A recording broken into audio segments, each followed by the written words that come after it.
പണത്തിനെ കുറിച്ചുള്ള വളരെ രഹസ്യമായ ഒരു കാര്യം നിങ്ങളോട് പങ്കുവെക്കണം എന്നാണ് ഈ എപ്പിസോഡിൽ ഞാൻ ആഗ്രഹിക്കുന്നത്. തികച്ചും ഇതൊക്കെ ഇമോഷണലാണ്. ഇത് ഒരു പക്ഷേ ഈ ഒരു സംഗതി നിങ്ങളുടെയൊക്കെ മനസ്സിൽ ഒളിഞ്ഞിരിക്കുന്ന ഒരു സമ്പത്ത് കൂടിയായിരിക്കാം.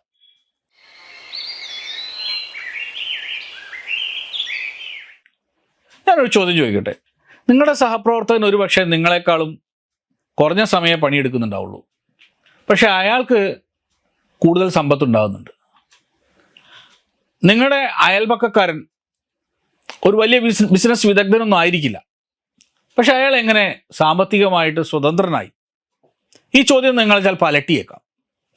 ഇതിനേക്കുള്ള ഉത്തരം വളരെ ലളിതമാണ്, പക്ഷെ ആഴമേറിയതുമാണ്. അവർക്ക് വ്യത്യസ്തമായൊരു മണി മൈൻഡ് സെറ്റ് ഉണ്ട് എന്നുള്ളതാണ് ശരി.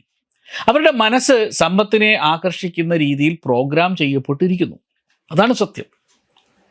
അവരുടെ മനസ്സ് സമ്പത്തിനെ ആകർഷിക്കുന്ന രീതിയിൽ പ്രോഗ്രാം ചെയ്യപ്പെട്ടിരിക്കുന്നു. നമ്മുടെ മനസ്സ് ഭയത്തിലും സംശയത്തിലും അലഞ്ഞു നടക്കുമ്പോൾ അവരുടേത് വ്യക്തമായ ലക്ഷ്യത്തിലേക്ക് ഉറച്ചു നീങ്ങുകയാണെന്നുള്ളതാണ് സത്യം. 1000 ആണ്ടുകൾക്ക് മുൻപ് യജുർവേദം ഈ സത്യം വെളിപ്പെടുത്തിയിരുന്നു. ഓം ആന ഏതു മനഃ പുന കൃത്വേ ദക്ഷായ ജീവസേ. ഇതാണ് മന്ത്രം. ഈ മന്ത്രത്തിന്റെ അർത്ഥം എന്താണെന്നറിയാമോ? അലഞ്ഞു തിരിയുന്ന മനസ്സേ തിരികെ വരൂ. അലഞ്ഞു തിരിയുന്ന മനസ്സേ തിരികെ വരൂ. സമ്പത്ത് സൃഷ്ടിക്കാനുള്ള ആക്ഷൻ, വിസ്ഡം, വൈറ്റാലിറ്റി എന്നിവയിലേക്ക് മടങ്ങി വരൂ എന്നർത്ഥം. ഈ മന്ത്രത്തിലെ 3 വാക്കുകൾ വാസ്തവത്തിൽ നമ്മുടെ സാമ്പത്തിക ജീവിതത്തിൻ്റെ അടിസ്ഥാനമായ 3 വിജയ സൂത്രങ്ങളാണ്. ആദ്യത്തേത് കൃത്വേ എന്നാണ്. കൃതു എന്നാൽ ആക്ഷൻ പവർ എന്നാണ് അർത്ഥം. കൃതു എന്നാൽ ആക്ഷൻ പവർ. നാം സ്വപ്നം കണ്ടാൽ മാത്രം പോരാ, പ്രവൃത്തി പഥത്തിൽ മുന്നേറിയേ പറ്റൂ. നിങ്ങൾ നിക്ഷേപം തുടങ്ങാൻ മടിക്കുന്നുണ്ടോ? പുതിയ വരുമാന മാർഗം തേടുന്നതിന് നിങ്ങൾക്ക് ഭയമുണ്ടോ? നോക്കൂ, തീരുമാനമെടുക്കാനുള്ള ധൈര്യമാണ് സമ്പത്തിലേക്കുള്ള ആദ്യ പടി. രണ്ടാമത്തേത് എന്താണ്? ദക്ഷായ.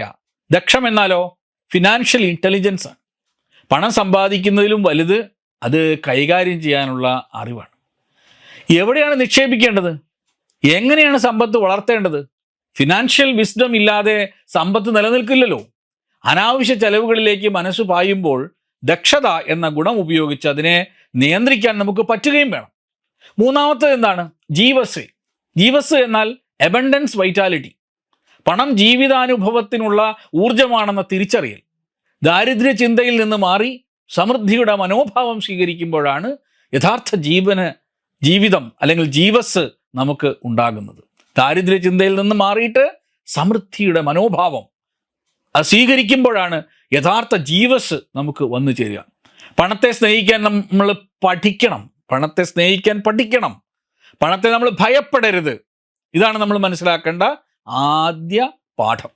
ആധുനിക മനഃശാസ്ത്രം തെളിയിക്കുന്ന ഒരു കാര്യമുണ്ട്. നമ്മൾ സബ് കോൺഷ്യസ് മൈൻഡിൽ ഒളിഞ്ഞിരിക്കുന്ന വിശ്വാസങ്ങളാണ് നമ്മുടെ സാമ്പത്തിക സ്ഥിതി നിർണ്ണയിക്കുന്നത് എന്നത്. പലപ്പോഴും പണം തിന്മയാണ്, അല്ലെങ്കിൽ എനിക്ക് സമ്പന്നനാകാൻ കഴിയില്ല എന്നൊക്കെയുള്ള തെറ്റായ ധാരണകൾ നമ്മുടെ മനസ്സിൽ പതിഞ്ഞു പോയിട്ടുണ്ടാകാം. ഇവിടെയാണ് ആ ന ഏതു മനഃപുന എന്ന പ്രയോഗത്തിൻ്റെ പ്രസക്തി. വേദം പറയുന്നത് തെറ്റായ വഴികളിലൂടെയും ഭയത്തിലൂടെയും സഞ്ചരിക്കുന്ന എൻ്റെ മനസ്സിനെ തിരികെ വരൂ എന്ന് നമ്മൾ കൽപ്പിക്കുകയാണ്, കമാൻഡ് ചെയ്യാണ്. Come back. ഇത് നമ്മുടെ മനസ്സിനെ റീപ്രോഗ്രാം ചെയ്യുന്ന ഒരു ശക്തമായ എഫർമേഷൻ മന്ത്രമായിട്ടെടുക്കാം. നമ്മുടെ സാമ്പത്തിക മനസ്സിനെ തിരിച്ചു പിടിക്കാൻ നമ്മൾ 3 കാര്യങ്ങൾ ചെയ്യേണ്ടതുണ്ട്. ഇന്ന് തന്നെ നമുക്കത് തുടങ്ങേണ്ടതുമാണ്. അതാണ് യജുർവേദം നമ്മെ പഠിപ്പിക്കുന്നത്. ബോധപൂർവമായ ചെലവഴിക്കൽ പരിശീലിക്കുക. ബോധപൂർവമായ പരിശീലിക്കൽ. പണം ചെലവാക്കുമ്പോൾ ഭയത്തിന് പകരം വ്യക്തത പുലർത്തുക. ഇത് എൻ്റെ വളർച്ചയ്ക്ക് സഹായിക്കുമോ? ഇതെൻ്റെ ലക്ഷ്യത്തിലേക്കുള്ള പടിയാണോ? ഈ ചോദ്യങ്ങൾ സ്വയം ചോദിക്കുക. ഇങ്ങനെയാണ് കൃതു എന്ന ഗുണം നമുക്ക്, ഈ മന്ത്രത്തിലെ കൃതു എന്ന ഗുണം നമുക്ക് പ്രയോഗിക്കാൻ പറ്റുന്നത്. രണ്ടാമതായിട്ട് സാമ്പത്തിക വിജ്ഞാനം നേടുക. ആഴ്ചയിൽ കുറഞ്ഞത് 1 മണിക്കൂറെങ്കിലും പണത്തെക്കുറിച്ച്, പുതിയ നിക്ഷേപ രീതികളെക്കുറിച്ചൊക്കെ നമ്മൾ പഠിക്കാൻ വേണ്ടിയിട്ട് ശ്രമിക്കുക. അതിന് സമയം കണ്ടെത്തുക. ഇങ്ങനെയാണ് യഥാർത്ഥ ദക്ഷത വളർന്നു വരുന്നത്. ദക്ഷത എന്ന് പറയും. ഫിനാൻഷ്യൽ ഇൻ്റലിജൻസ് വളർത്താതെ സമ്പത്ത് നിലനിൽക്കാൻ പോകുന്നില്ല. മൂന്നാമതായി നമ്മൾ പഠിക്കേണ്ട പ്രധാനപ്പെട്ട കാര്യം പണത്തോടുള്ള നമ്മളുടെ ബന്ധം മെച്ചപ്പെടുത്തുക എന്നതാണ്. പണം ചെലവാക്കുമ്പോൾ നഷ്ടപ്പെട്ടു എന്ന് നമ്മൾ ഒരിക്കലും ചിന്തിക്കരുത്. മറിച്ച് മൂല്യം കൈമാറി എന്നാണ് നമ്മൾ മനസ്സിലാക്കേണ്ടത്. ഒരു ഉദാഹരണം നമ്മൾ പറയാം. നമ്മളിപ്പോൾ കറണ്ട് ബിൽ അടയ്ക്കുന്നു, ഇല്ലേ, ഇലക്ട്രിസിറ്റി ബിൽ അടയ്ക്കുന്നു. അപ്പോൾ അത് നിങ്ങൾക്ക് ലഭിച്ച സേവനത്തിന് കൃതജ്ഞതയോടെ പ്രതിഫലം നൽകുന്നതായിട്ടാണ് കരുതേണ്ടത്. അല്ലാതെ പൈസ അടയ്ക്കേണ്ടി വന്നല്ലോ എന്നല്ല. കറണ്ട് നമ്മൾ ഉപയോഗിച്ചതിന് നമ്മൾ പൈസ തിരിച്ചടയ്ക്കണ്ടേ? ഈ പോസിറ്റീവ് എനർജി സമ്പത്തിനോടുള്ള നമ്മളുടെ ബന്ധത്തെ മാറ്റിമറിക്കുകയും കൂടുതൽ സമൃദ്ധി നമ്മളിലേക്ക് ആകർഷിക്കുകയും ചെയ്യും. ഇതാണ് ജീവസ് എന്ന അവസ്ഥ. സമ്പത്ത് എന്നത് കേവലം ബാങ്ക് ബാലൻസ് അല്ല, അതൊരു മനോഭാവമാണ് കേട്ടോ. നിങ്ങളുടെ മനസ്സിനെ ശരിയായ കർമ്മത്തിലേക്കും അറിവിലേക്കും സമൃദ്ധിയിലേക്കും തിരികെ കൊണ്ടുവന്നാൽ സമ്പത്ത് നിങ്ങളെ തന്നെ തേടിയെത്തും. ആ ന ഏതു മനഃ പുനഃ കൃത്വേ ദക്ഷായ ജീവസേ.